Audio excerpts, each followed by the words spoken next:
macam, man, the virus is this. Gue melewati 17 hari di rumah sakit, vena gue sampai semua bengkak-bengkak, sampai kali tusuk-tusuk terus kan Mas De. Dan aku ngerasa kayaknya aku tuh pengen ya, maksudnya ini harapanku adalah kalau boleh gitu, aku tuh bisa sukses dalam berkarir, tapi juga aku bisa sukses juga dalam rumah tangga gitu. Artinya bukan cuma sukses di luar, tapi juga sukses untuk keluarga gitu. Pilih orang Indonesia apa bule? Bule lah. Oh, oke deh.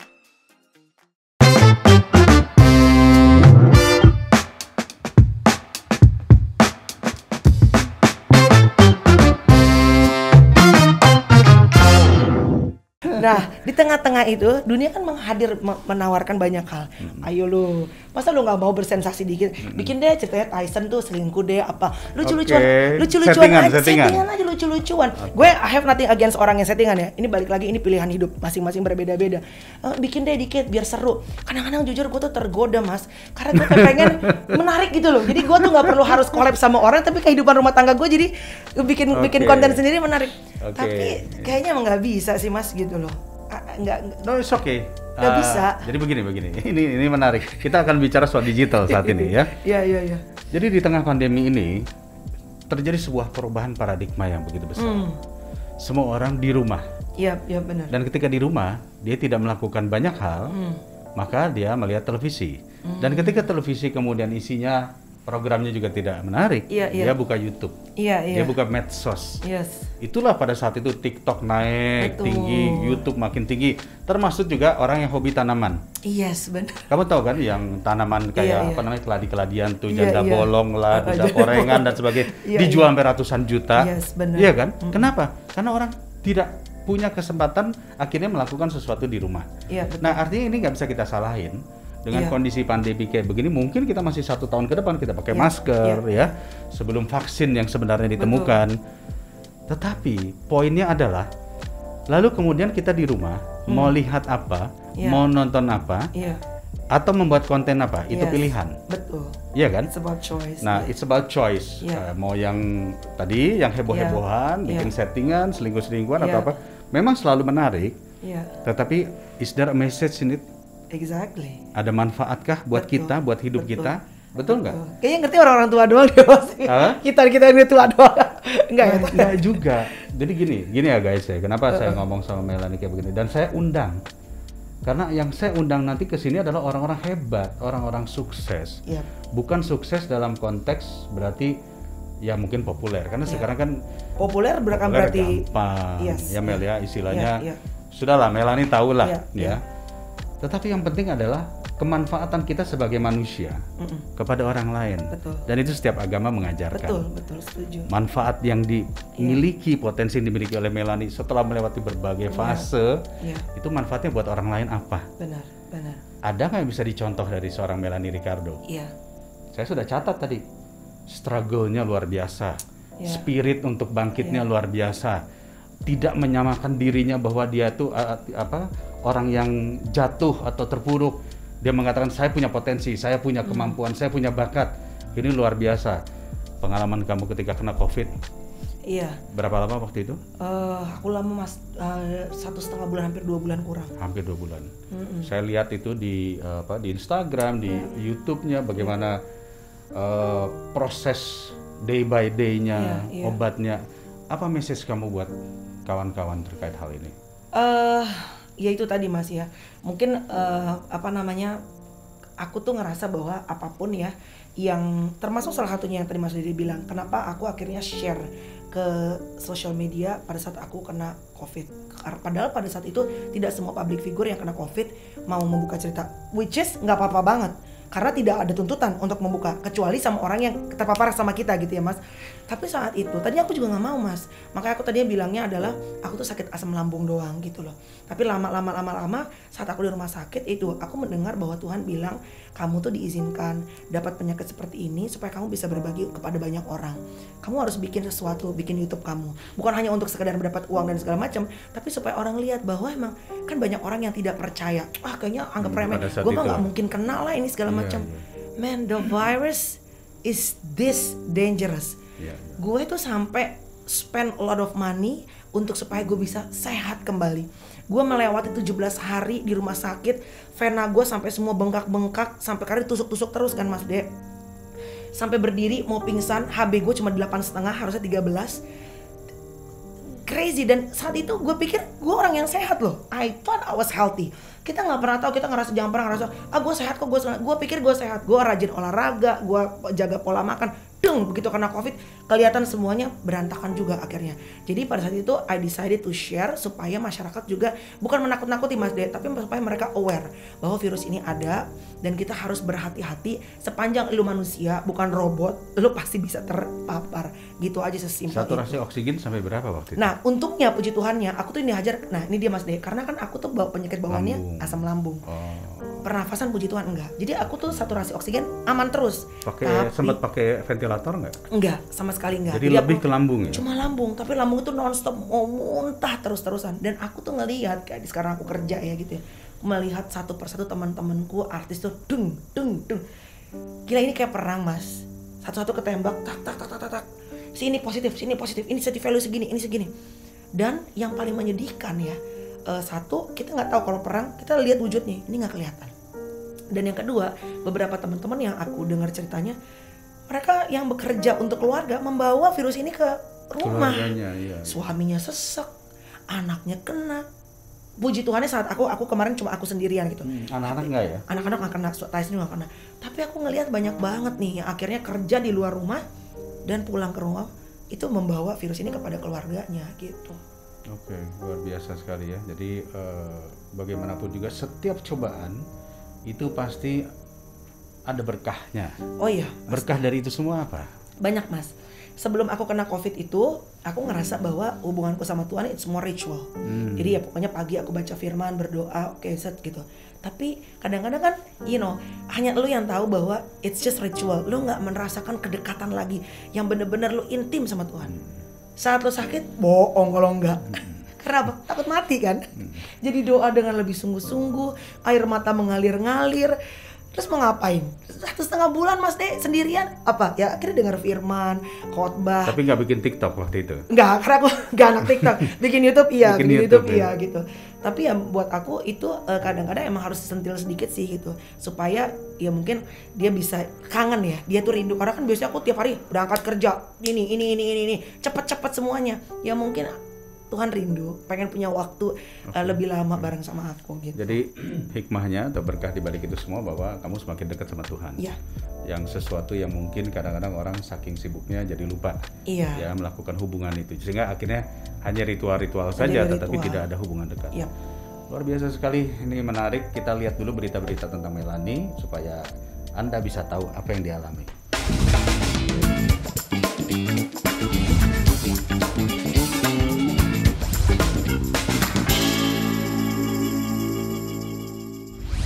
Oke, berita-berita Melanie luar biasa, inspirational sekali. Amin. Ya. Dan Mel, saya pengen tanya langsung ya.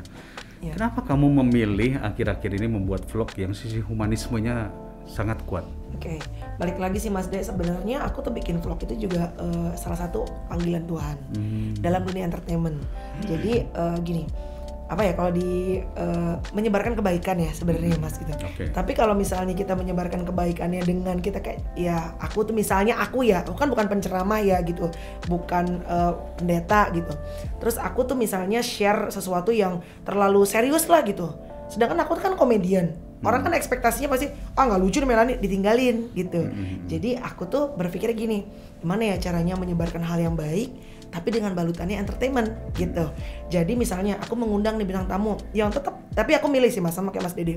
Tidak semua yang viral, yang lagi heboh itu aku undang. Enggak, tergantung dia viralnya kenapa dulu gitu. Bisa nggak nih aku mendapatkan value baik yang bisa aku share. Kalau misalnya mohon maaf banget, misalnya viralnya yang ngaco-ngaco deh, misalnya ngatain orang teriak-teriak kata-kata kasar, aku nggak akan undang. Walaupun mungkin kalau kita undang tuh itu sebenarnya bisa naikin subscribers kita banget, tapi aku nggak mau gitu loh. Udah jutaan masa mau naik lagi? Ya kan namanya orang nggak pernah puas.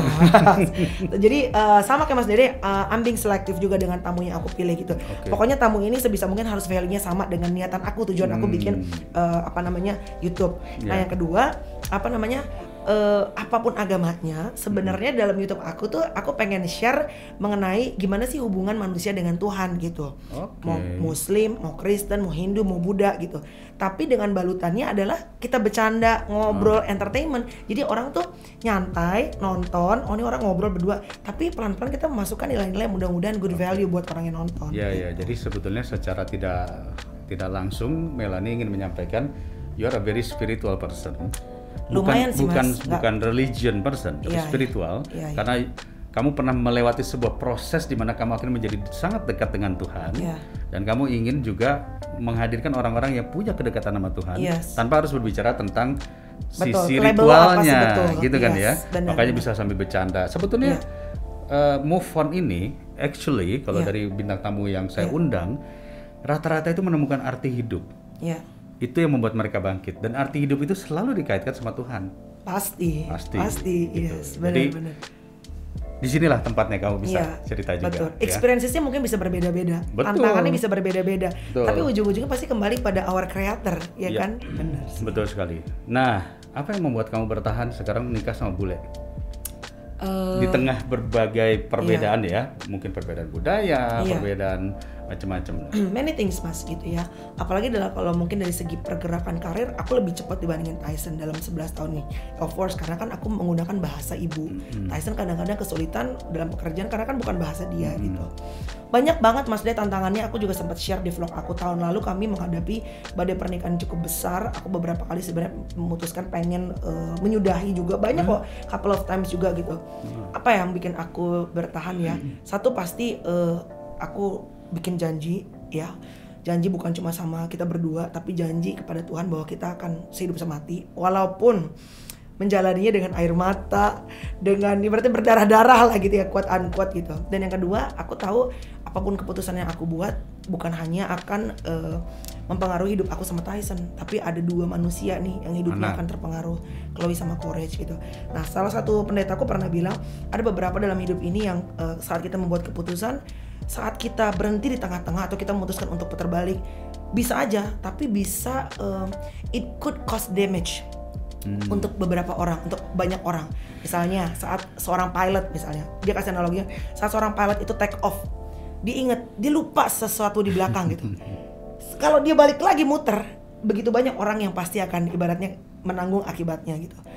Nah, analoginya mungkin dalam rumah tangga ya Mas. Sebenarnya kalau ngikutin daging banyak kok waktunya. Aku juga pengen sebenarnya ngerasa aku bisa ngejalanin hidup tanpa suami gitu ya. Dan PR aku tuh karena aku kan alpha female. Di TV aku kebiasaan suka ngatur segala macam. Saat pulang aku itu punya PR untuk bisa submit, patuh kepada suami. Susah gitu. Itu PR banget buat aku karena aku tuh orang dominan. Alpha gitu. Maunya tuh ngatur gitu. Sedangkan dalam rumah tangga kan aku harus mau diatur. Ya mungkin nggak all the time sama-sama.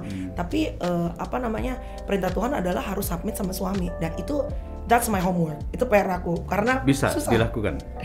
Menjadi seorang ibu rumah tangga. Ibu rumah tangga sih mungkin dalam arti gini ya Mas. Kalau ngurus anak setiap hari jujur aja enggak. Ya enggak. Kalau sama suami sebisa mungkin saat aku punya waktu spend time sama dia gitu. Karena yang aku belajar nih Mas De, kadang-kadang emang bener ya. Kayak aku suka nanya, Mas dia udah nikah berapa lama? 20 tahun. Aku selalu setiap ketemu sama orang, aku tanya, apa sih resepnya? Aku tuh penasaran, pengen tahu gitu. Apa sih gitu? Apa sih yang bikin nih orang bisa bertahan? Apapun deh alasannya gitu.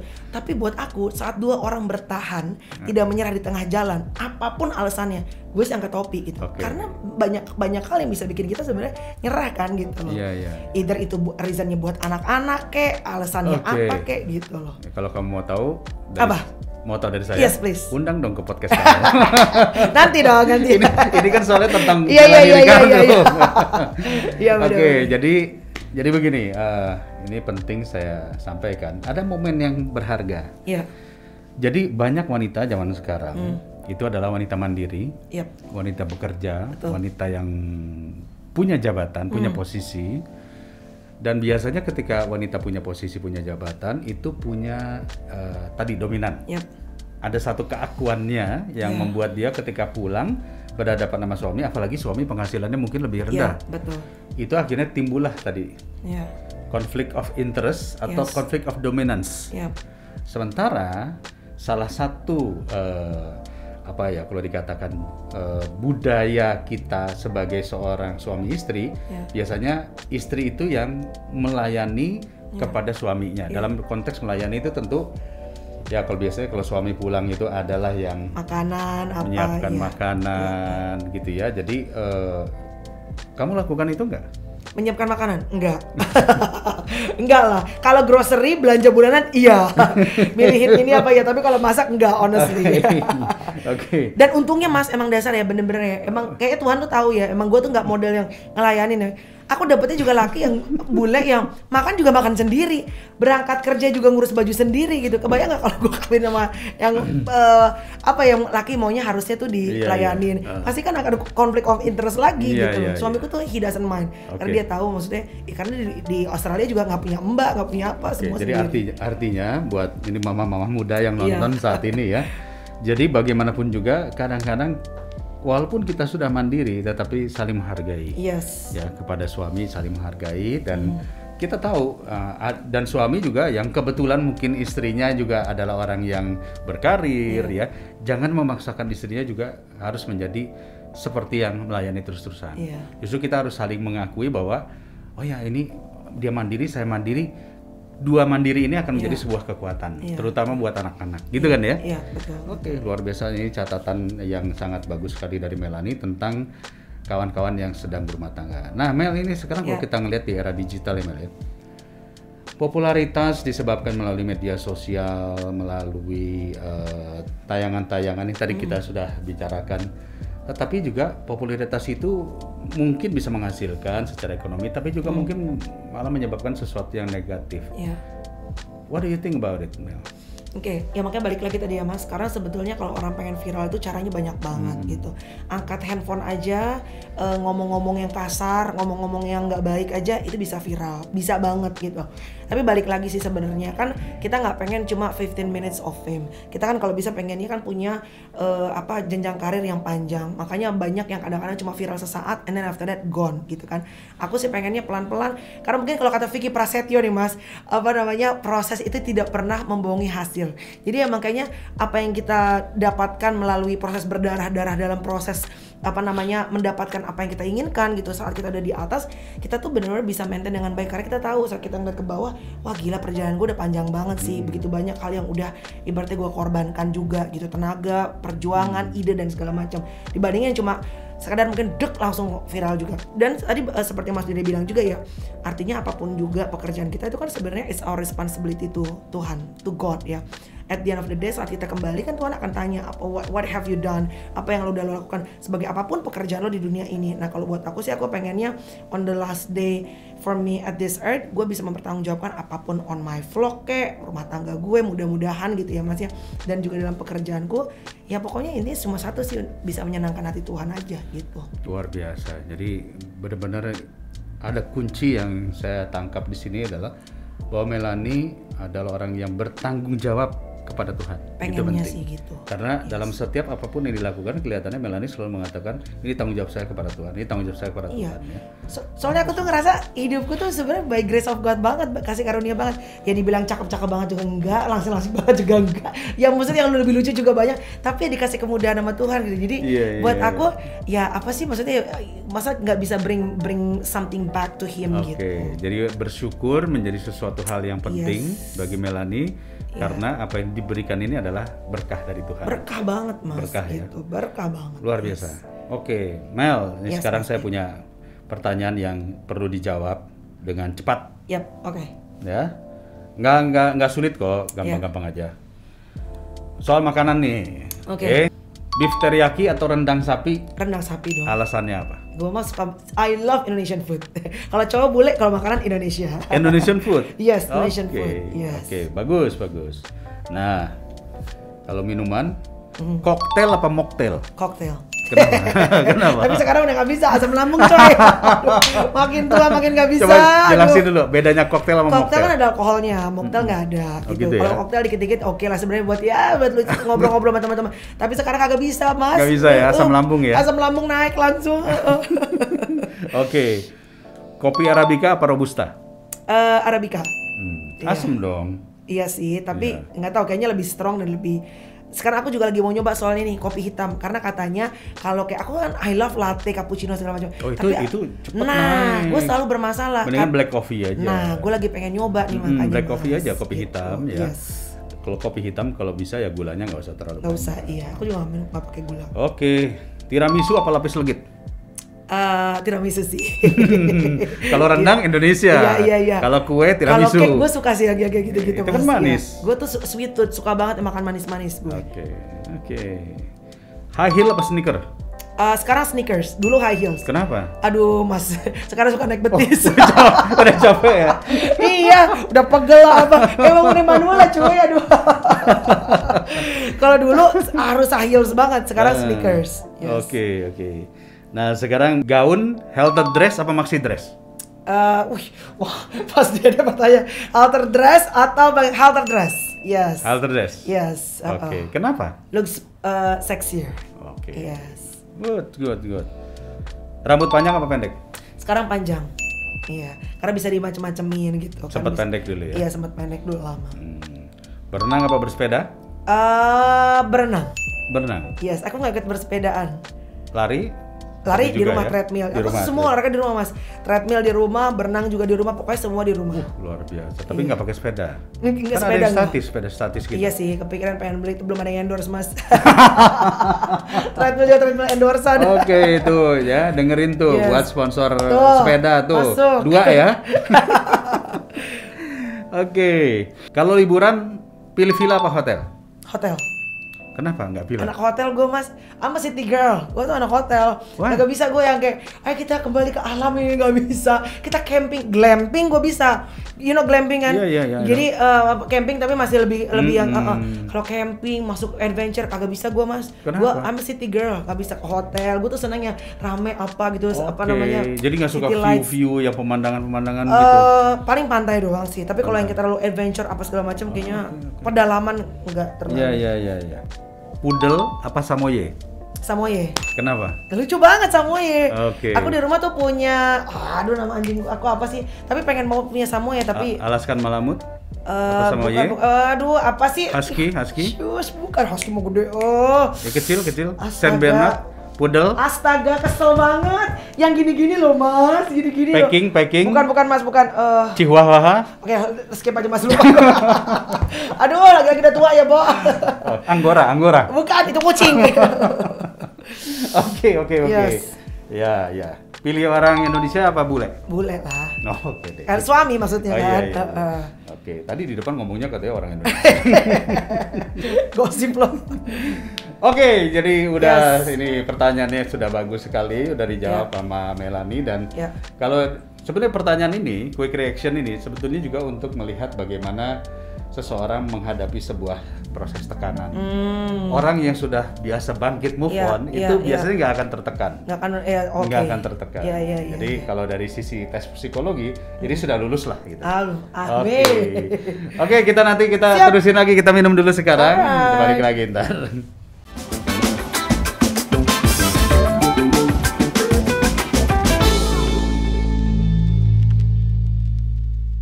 Oke, masih dengan Melanie Ricardo yang saya bilang ini tough woman ya, sangat kreatif, sangat tough, tetapi pokoknya banyak sekali hal-hal yang positif dari sisi Melanie. Saya tadi sudah memberikan catatan-catatan kecil. Satu lagi, kira-kira kamu momen yang kamu rasa kamu gagal itu kapan? Mungkin yang deket-deket sekarang inilah. Momen aku gagal ya. Dalam 10 tahun terakhir belakangan ini, kau merasa momen gagal? Justru bukan dalam pekerjaan sih mas. Kalau pekerjaan aku tahu banget bahwa dunia entertainment ini it's always ups and down. Maksudnya ada waktunya emang lagi stripping banyak, ya besok bisa tiba-tiba gak ada kerjaan, emang always like that gitu ya. Tapi yang aku ngerasa gagal tuh adalah tahun lalu yang aku bilang aku lagi ada quite big storm in my marriage kan gitu. Aku ngerasanya dalam segi karir, gini, kan orang kadang-kadang suka kasih komen gitu, wah Kak Melanie sama Mas Tyson ya pasangan panutan Q, Kak Melanie panutan Q. Gue tuh paling takut deh diomongin gitu Mas Dede, karena kata panutan tuh serem gitu menurut gue. Sedangkan orang-orang ngeliatnya misalnya gini, kalian berdua tuh selalu happy ya, itu kan sosial media. Lo kan nggak tahu apa yang di dalam gitu. Jadi pada saat tahun lalu itu aku lagi banyak sekali mungkin gesekan sama suami, dan aku ngerasa kayaknya aku tuh pengen ya, maksudnya ini harapanku adalah kalau boleh gitu aku tuh bisa sukses dalam berkarir, tapi juga aku bisa sukses juga dalam rumah tangga gitu. Artinya bukan cuma sukses di luar tapi juga sukses untuk keluarga gitu.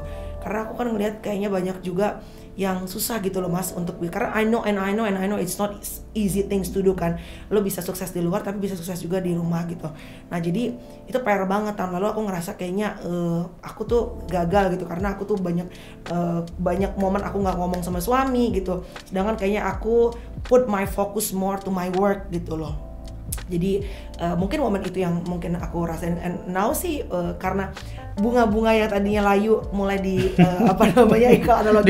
mulai disiramin lagi, dipupukin pelan-pelan lagi gitu. Terus gimana? Kan dikasih cuma bunga itu doang satu ya kan? Ya lakin warna dia. You have to live with it gitu. Ini menarik sekali. Saya rasa apa yang dialami Melanie itu mungkin juga dialami oleh ribuan pasti orang rumah tangga lainnya mengalami suatu masa di mana mereka mungkin merasa iya nih saya bisa terus kira-kira begitu, ya kan? Tetapi mungkin itu ada yang disebut dengan 7 year itch. Biasanya 7 tahun tuh akan seperti itu ada ceritanya lah ya. 7 tahun tuh kayak kita merasa udah gimana. Ini berapa tahun maaf Melanie berkeluarga? Going 11 ya. Nah, habis 7 tahun tuh ada lagi namanya 10 year itch. 10 tahun. Iya. Psikologisnya orang ya. Nah, kalau dilihat itu berawal dari mana? Umumnya itu berawal dari pertama kesibukan kita.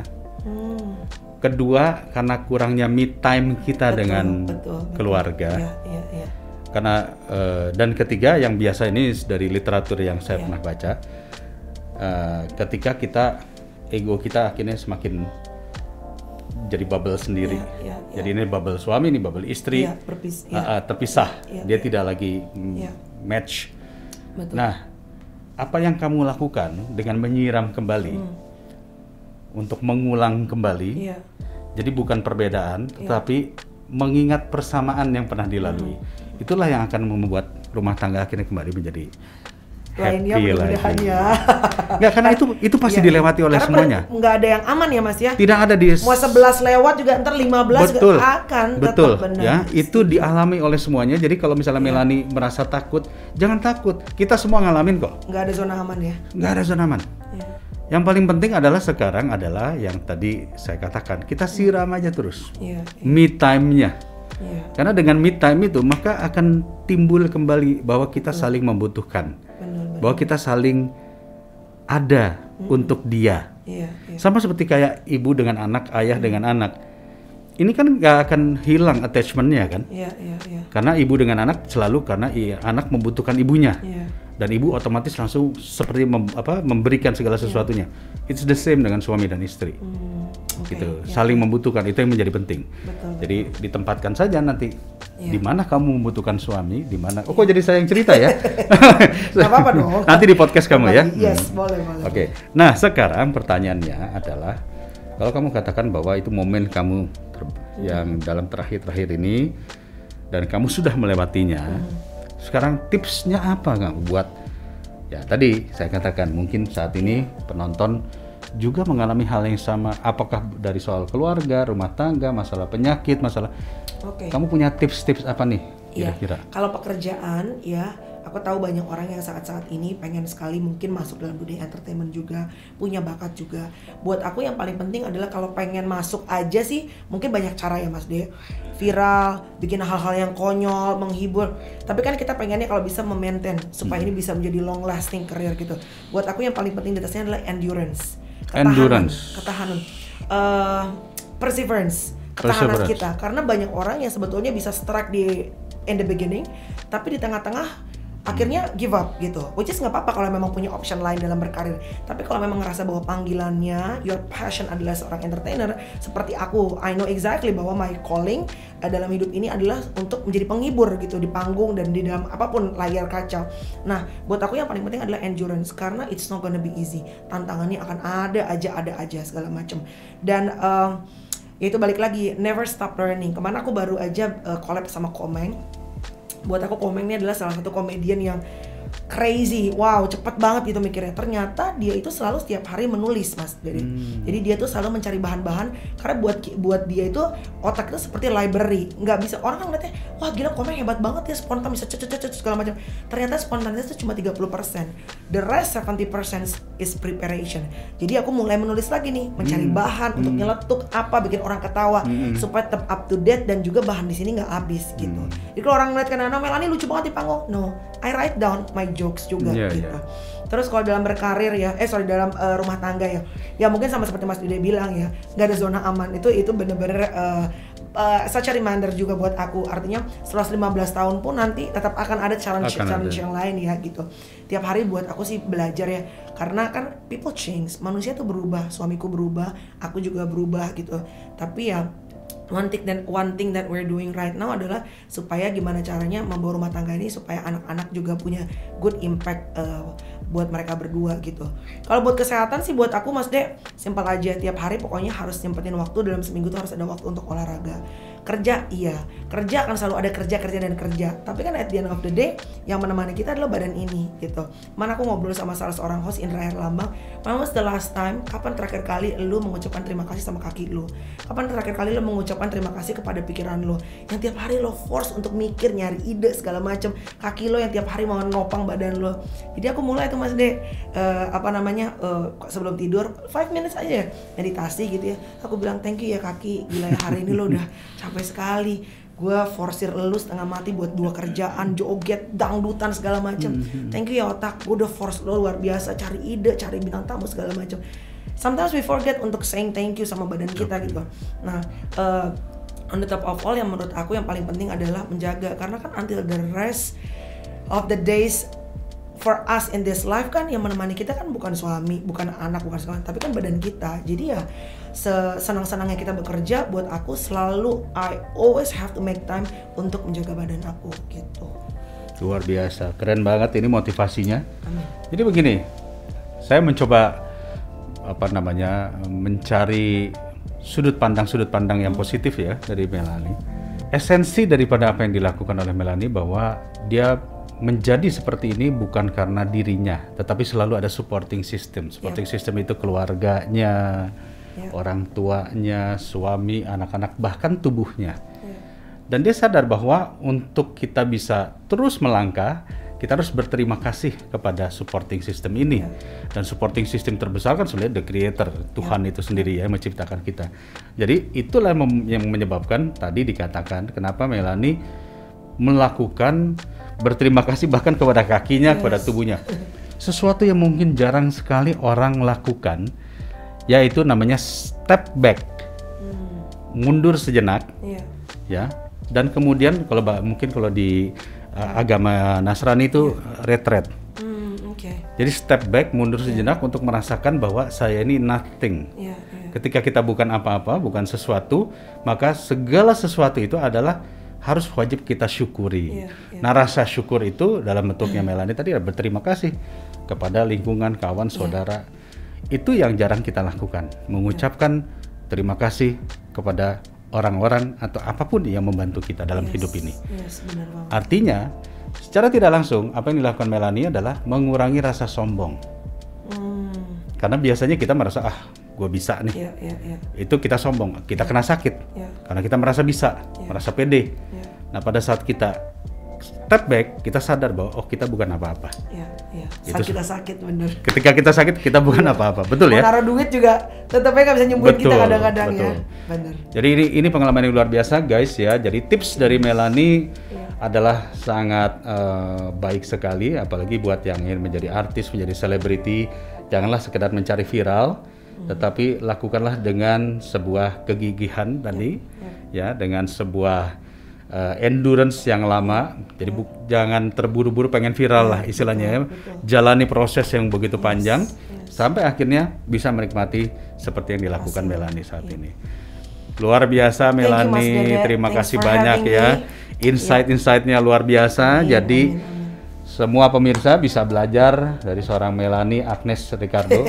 Agnes Melanie Ricardo ya, yang sampai saat ini telah melewati proses yang jatuh bangun dan berhasil ya. Saya katakan berhasil dan semangatnya itu luar biasa sekali.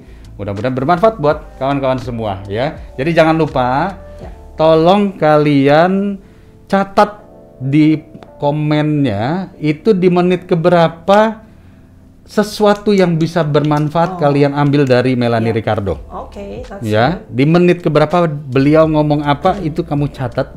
Karena itulah nanti akhirnya menjadi yang disebut afirmasi.